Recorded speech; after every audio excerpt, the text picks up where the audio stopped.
Alert! Alert! Vitally important information! The Skep VTuber community is going over a community thread. So I decided I needed more traction on my different social media profiles to eke out a meager existence in this current throe of late-stage capitalism we all find ourselves suffering through. So I've decided to create a community thread to funnel eyeballs onto my various content. And in that vein, I posted this. Community thread. I've been thinking about this since the release of Tachyon completely invalidated every deck that was good before it. What decks and Duel Links can you all think of that totally fell off, that did not get hit on the ban list? And I also posted this to my YouTube. Now, I just want to say that a lot of people, particularly on YouTube, did not understand the assignment, but that's okay. I thought I was pretty clear. I was talking about what decks were good, actually good, not what decks you were playing specifically that, because they did not get hit on the ban list, completely stopped seeing play. So we'll go over the YouTube thread first and sort of talk about that. Of course, I still said Sulfur. Let's see what everyone else had to say. I went into a little more detail here because community posts can be longer than tweets. I said, I'll start by saying Sulfur. This deck was straight up tiered after it launched and was the strongest strategy out of its mini box. But as soon as the Pendulum Magician structure deck launched, and the Wings of Clearness mini box dropped soon after, it was never seen again. Even after Raging Pendulum's nerf, no one is talking about this deck. It's just not good anymore, despite remaining at full power since launch. Even post-nerf, Raging Pendulum is seeing more play than this deck, despite the fact that I think Sulfur might now be the most consistent Pendulum deck. Its ceiling is just too low. Let's see what anyone else had to say here. This was the first one here, one day ago, from Drill to the Heavens. Abyss Actor was a sacky rogue, sometimes tiered meta threat, but now I barely even see it. That's true! At the start of Link format, no less, Abyss Actor was low down, but still on the tier list. It's just nowhere anymore. People played it with the Sealed Tomb skill to lock out graveyard effects during Salamangrate's tenure as the best deck in the format. But now, even with zombie decks at the top of the metagame, there are much better decks that abuse Sealed Tombs these days. This is what I was talking about before. Raid Raptors are just non-existent. Raid Raptors were never good, my friend. I'm very sorry to tell you. They did not fall off. They just weren't good. But now they are even worse than not good. Another great answer here from Raminator243. Melodious saw fringe competitive play, but got power crept fairly quickly. Correct! Melodious is still at full power to this day. They were tier 1, I think, at Zexal launch, because Zexal launch, of course, Arc 5 launch, because Arc 5 launch happened after the nerf to Onomana Play, Harpy's Hunting Ground, and Demon's Residence, and Gaia Blaster, the Ass Master skill. So all of the best Zexal decks had gotten a hit to their consistency and power. So Melodious was tier 1, and then was just never seen. I've been playing Magistus. Cool, I've been playing Live Twin. Most recently, Constellar. It had an initial wave of hype, and to be fair, the deck did have a very nice turn 1, but thanks to Tachyon and Shiranui meta, the deck just got power crept to hell, and the fact that the deck is pretty piss poor going second doesn't help matters. There are so many of these cards. I was kind of hoping to find more examples from the past, but a lot of people do have this new wave of power creep on the mind. So many decks. Everything on the old tier list is not good anymore. I would say everything that Duel Links has in tier 3 on the DLM website is probably just bad and not actually worth tiering, rogue at best. So that is a big example of a ton of decks falling off, and I'm sure we'll hear more about them as we move on. Thunder Dragon got hit because of Effect Veiler. Thunder Dragon wasn't good, so it doesn't really qualify. Infernity straight up got hit on the ban list, so that also doesn't count. Again, please read the post you're responding to. I think I say explicitly that for reasons other than a ban list, just totally fell off. So yeah, the ban list is why Infernity fell off. Earth Machines also part of the wave of most recent decks that were on the tier list prior to Tachyon of Galaxy, totally unseen now, even despite getting support. For you, Charmers was never good. It did not fall off. It's just not good. And given that the Magistus engine was hit on the ban list, this sort of fails at both aspects, right? Like, it both got hit on the ban list and it wasn't good in the first place. So it did not fall off, and it was because of the ban list. So, like, I don't really know. Again, please read the comment you're responding to in these community threads. I'd say Metal Foes, correct! My favorite deck in Duel Links. It was playable for a while back in 22, but just completely fell off the map entirely. Even with the new Despot version, it still just failed to complete. I would argue the Despot version was probably worse than Pure, and it fell off for a pretty concise reason. It wasn't just power creep, it's the complete change in philosophy of Duel Links. Your main deck engine needs to be super small and accomplish a ton of stuff on its own. Metal Foe's engine is not small. Even in 30 cards, you don't have a lot you can cut, and the cards you can cut, you probably would just go down on cards and not replace them with staples like a lot of the best decks are doing. So Metal Foes just does not fit into the current design philosophy of Duel Links, and I would say probably the entire Pendulum mechanic as a whole doesn't, because you need to have a critical mass of Pendulum cards to compete. And in Duel Links, you really only want to draw 1 engine piece and 3 staples most of the time. 2 engine pieces at most. Tinny gets booty blasted because of the surge in kaijus. I don't see a lot of kaijus on ranked, but I mean, if that's what people are doing to deal with the Shiranui stuff, maybe. That's all the stuff for YouTube. Let's see what people on Twitter had to say. Just a reminder, do not follow my Twitter if you are a child. This is a no child zone. Gets buffed, falls off the tier list anyway. Great example. This fell off even before the Tachyon power creep. It fell off of the tier list. The Scourge of Ranked Ladder is still also not even very good on Ranked Ladder. This might be the second coming of BLS, but a BLS level threat it is not. Incredibly boring deck to play that can win just by nature of sheer unrespondable cards and advantage that it generates off the skill, which you also can't respond to.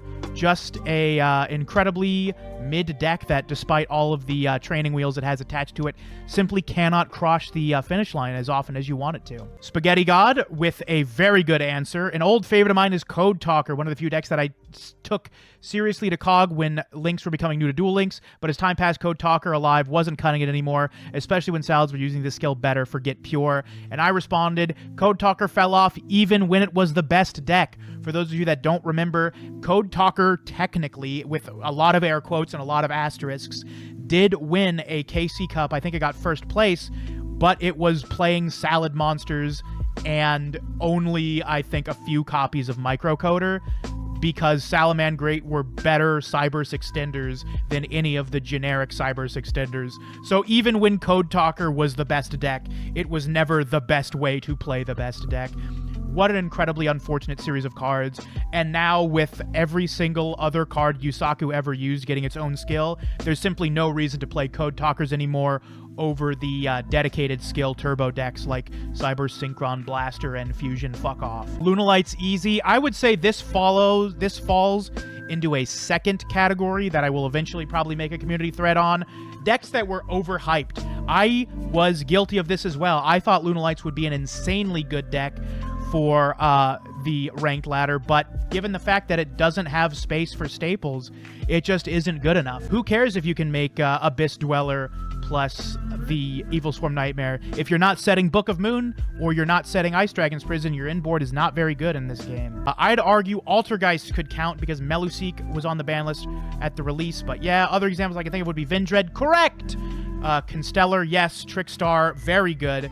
Trickstar was just on and off the tier list, although I would argue it was never worthy of being tiered. Even when it was tier 3 isn't a real tier. I've long believed that. But even then, it's just not that impressive. Trickstar and Chronomaly. Chronomaly has been high potential a few times. I don't know if it was ever on the tier list, but yeah, Chronomaly just fell off. Not seen anywhere. Vindred was, I don't know if it was tier 3 or tier 1 for like a week or some shit way back in DSOD era, and then by the time I got back into the game, it was just nowhere to be seen. Earth Machine got nothing but support, couldn't cut it. Correct. Ginny YGO saying S-Force. S-Force, of course, an incredibly good deck, still at full power, and technically a very potent deck, setting up Macrocosmos in a format that for the past year or so now has really had your opponent wanting to send their cards to the graveyard. Has a Spell Speed 1 Raigeki, which is just a Raigeki on legs, and it has a ton of consistency with access to a 3 of Field Spell, a 1 of Rhoda, and an up to 3 copies of Justification to fucking play the trap card. What's it called? Justice Force? Justified Force? What's it fucking called? Reinforced Truth, that's the card. So you can potentially play, like, what, 7, not 10 copies of Rapichiamaru, and since you can max out on the trap, you don't even need to search the trap, but it's just not good enough. It just is not powerful enough to keep up with the heavy power creep we have seen going into this most recent format. And that is the Twitter thread. I want to mention a couple other ones that weren't talked about because people have been focusing mostly on the recent stuff, but I'll talk about a couple other metagame defining threats from yesteryear that just did not appear anywhere. The first of these decks that I want to talk about is the Water Xyz deck, tiered multiple times throughout Zexal, just was not able to cut it into the late Arc 5 era and then into Zexal, did eventually receive support with the Atlanteans and the Mermails, leading to, ironically, a stint on the ban list with Moray of Greed going to 1. At that point, it was just the consistency of the new aggro synchro version that wasn't playable, but technically the old Xyz version without synchros is still at full power and is just not even remotely playable, despite its ability to run upwards of 50% of the deck as staple cards. Another deck that I've seen a lot of hype for, particularly in Zexal, was Yosenju. People were saying this deck should have been on the tier list. It was certainly very widely played at Rogue with their ultra-rare stun traps and the ability to Destiny Draw. Back when, believe it or not, Destiny Draw was the best skill in the game for a while there in Zexal. Before Onomat was tier 0, there was just a ton of decks running Destiny Draw because it was the best skill. And this was one of the decks that a lot of people were playing at the time. And surprisingly, it's just not played at all anymore, even though it technically synergizes quite well with Kaijus. Even the Pendulum monsters aren't great, but I don't have the Pendulum monsters included in this example deck because at the time, Pendulums were not out well. This deck was receiving hype. Never got hit on the ban list. It just could not compete in the future. Speaking of the last deck I want to talk about is another deck that did not ever get tiered, but was very widely played in Duel Links. You all know what I'm talking about, especially if you were a free-to-play player, and that is Mage, one of my favorite decks in the game, despite its incredibly unpopular reputation. It was the first deck I ever took to King of Games on stream. I played a very aggro version of the deck before Pot of Duality came out with multiple Water Xyzes off the back of Jasmine, a couple Synchro monsters with the tuner as well. A ton of fun to play, very skill testing because you had very minimal points of interaction and you had to do them all at once, so you had to time your life gain effects at the right time. And with the extra deck toolbox granted to it by Xyz, there was a ton of fun and flexible plays it could do. It was a consistent King of Games deck, not something you'd really ever take to tournament, but because most people play this game on ranked, and the fact that this was a very commonly recommended deck for free-to-play players, even though it wasn't on the tier list, I feel it's pretty appropriate to consider this a deck that just fell off because if you're a free-to-play player, there are now better options for you, even though decks like this, where you could basically entirely obtain from the card trader, don't exist anymore. Now free-to-play decks are just decks you have to run a mini-box for minimal numbers of times. And for that reason, you'd probably just be playing something from the new Tachyon mini-box if you're a new player, getting into the game for as little money as possible. So, for reasons other than a ban list, I think a Mage does fit, even though it was a victim of the balance nerf. Destiny Draw was played for a little while after, but it just was not good enough to keep up. I am hoping this deck gets support in the future because I think it was a lot of fun to play, and I'd like to take it to King of Games once again. Well, that was all the decks that I can think of off the top of my head that did fall off for reasons other than a ban list. Stick around the channel if you enjoyed this video because I will be doing more community threads both on YouTube and on Twitter. This time, please make sure to read the post before you respond to it. I'll see you next time.